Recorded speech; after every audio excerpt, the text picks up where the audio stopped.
Hey Jay, how you doing? I'm good. How are you? Good. Was it an attraction to Florida State to know what your dad had done here and his legacy here, or was it something that concerned you at all? You know, just sometimes guys don't want to be in the shadow of their famous father. I feel like for me it was like I always loved Florida State. You know, I grew up around it, so obviously I was every game when I was little. So, you know, it's kind of been like a dream. You know, come play here. So in my opinion, why not continue that legacy that he had here? You know, obviously he was a great player, and you know now it's my time to fill out my path. You know, if that makes sense. Yeah. Brendan, my dog. can you walk us through when you found out you had the opportunity to play here? How that was presented to you, which coaches told you, just what that meant to you when you found out where you were, I guess. Can you repeat? So when you found out that you were offered to play here, okay. When did that occur? So it was on Christmas Day. Coach Norvell called me, and then he's told me that he wanted me to play for him. And I was like, of course, this is always where I wanted to be, you know, and just having the opportunity, you know, I was forever grateful for it. You know, now that I'm here, you know, it's just a blessing for real. Go back to Iowa. Where we at? I've seen some people mention that you've put on some size, maybe later in your high school career. Kind of where are you at now? Where were you? And do you think that's been beneficial in terms of getting this opportunity? I put on, at the end of my senior year, I was about 170, and then I graduated high school. I finished all my high school classes, but I didn't enroll anywhere. So I just kind of went with my dad and trained throughout probably April, and I got to 183, and then ever since I've been here, I got to 188. So I put on some size, and I feel the most important part about putting on size is being able to move, because if I can't move with that size, there's no point in putting it on. So just being able to move with it has been my biggest thing, and I feel pretty comfortable with it. So just gaining it naturally and make sure I feel good with the weight is probably what's more important to me. And I trust our nutrition staff, Miss Jaden, with everything. So I know they're putting on the weight right. So just trusting them and then seeing how I feel. Peter here in the second row. What's up, Antonio? What's up? Is there going into the 3-3-5 scheme down, is there a position that you see yourself playing? Are you going to focus on playing corner, or are you going to look at another position in secondary? I feel I could play anywhere in our secondary. I feel that's the case for all of our guys in the room.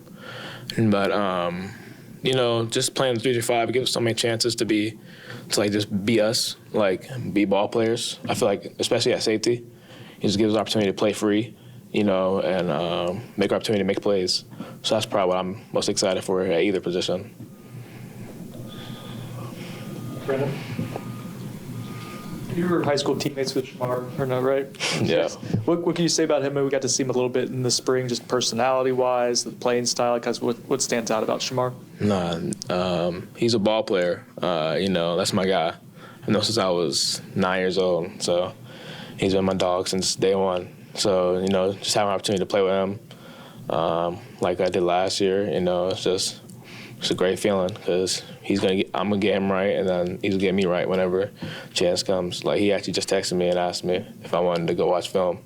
So just having that, you know, and having that relationship here, you know, it just makes the transition a lot easier, in my opinion.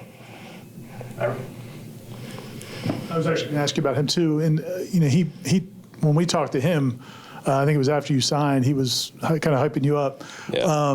Not many high school teams have one guy that goes to Florida State, but have two in the same secondary. What was that like? And just, I know you guys are a really good team, but what was that like playing with another guy and some of the guys you had in that defense? That defense was definitely special.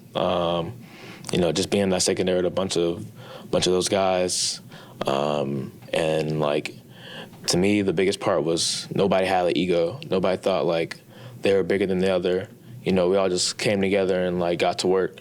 And, you know, I feel that's the biggest part with me and Duty. We get to work, you know, make plays on the field. So that's just how it went. Have one.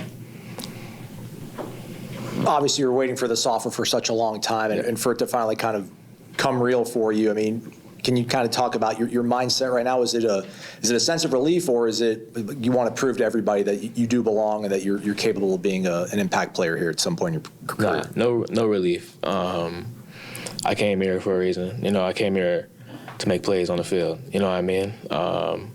And so, you know, whenever I get my opportunity, you know, I'm going to make the plays that I can. So, you know, right now, just put my head down, work, learn from the older guys, you know, learn the defense, learn the college speed of the game. And so I feel like I've been adjusting pretty well to that. And so, you know, just whenever my time comes, I start making plays. And, you know, but for right now, just put my head down and working. That's pretty much. Not only, you know, was your dad a great player, but he also was done plenty of coaching. And Yep. what is he like as a dad in terms of, is he, every time you play, is he breaking down your film? Is he giving you advice, or does he let you do your own thing? How's he handle that? He kind of just lets me go, kind of. That's kind of like how me and my siblings, like how he's kind of approached us. He kind of just lets us go. He's not like shadowing like our every move.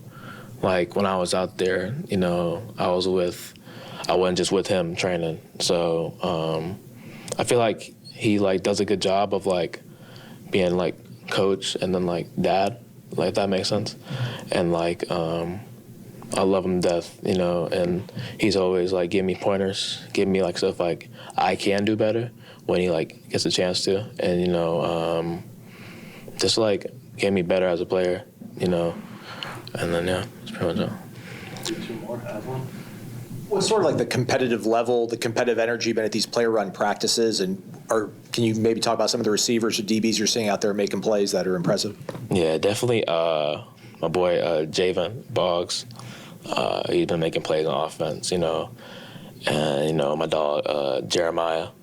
They're always out there making plays. We're always competing. We compete every day. It's kind of fun going out there, people, all the guys, you know, Deuce, my dog Eli, Luane, you know, just all them guys on offense, you know, it just makes us better as a secondary.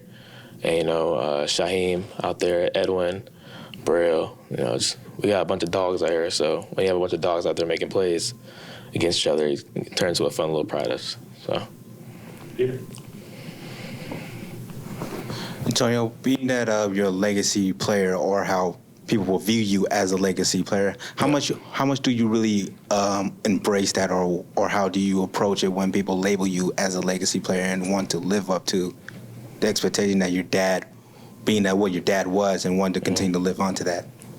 You know, I embrace it wholeheartedly. You know, I kind of love being a legacy kid, you know, and I kind of try to get more legacy kids here because I feel like it's a great opportunity to like continue that.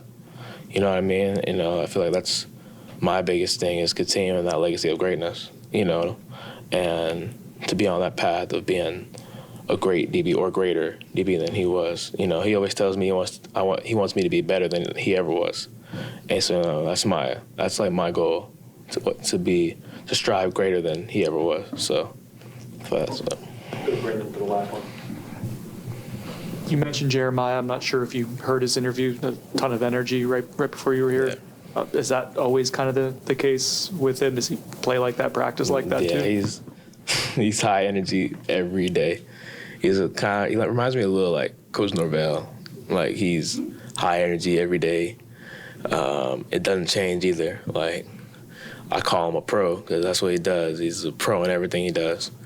And he calls me a pro because he sees a little bit of himself like in me. So, you know, just having that relationship with him, having that older guy to like look up to, and, you know, having that energy every day with him, you know, just makes both of us better.